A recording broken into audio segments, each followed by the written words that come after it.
بسم الله الرحمن الرحیم. السلام علیکم ورحمت الله وبرکاتہ.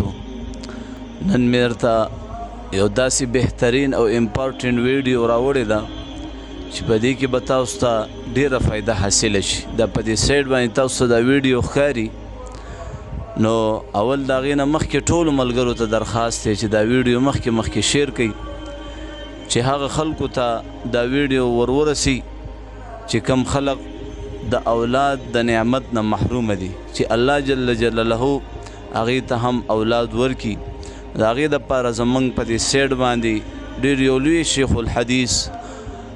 الحدیث حضرت مولانا معتصم بالله صاحب دامت برکاتهم العالیه حواله هم ورکړې ده او طریقه کار هم ښودلی دی. نو راځئ ما سره دا ویډیو وګورئ. دا مولانا عبدالحق صاحب موږ ته په درس کې دا ویلي چې چا بچي نه کېږي دا لونګو دانې دا 41 دانې دي راوړي. دا سرونه چې پوره وي د هغه لونګو دانې سر برابر وي 41 دانې او په یو دانه باندې او کظلمات فی بحر لجی یغشاه موج من فوقه موج من فوقه سحاب ظلمات بعضها فوق بعض اذا اخرج يده لم يكد يراها ومن لم يجعل الله له نور فما له من نور.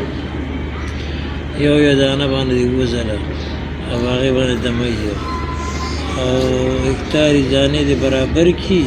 نو بیا چې کله هغه زنانه د نهیز نه ولامبي ړومبي دانه به شروع کړي. روزانه به یو دانه خوري د سارې او که سارې نه بیا د وروستو غنټې پس او بیا چې دا 41 دانې کې دا برابرونه بیا بله میاشتې په دې باندې بیا هیز راځي. نو خیر دی هیز دوران کې دا خوري قضا کوي دی نه او 41 ورځې مسلسل خوري.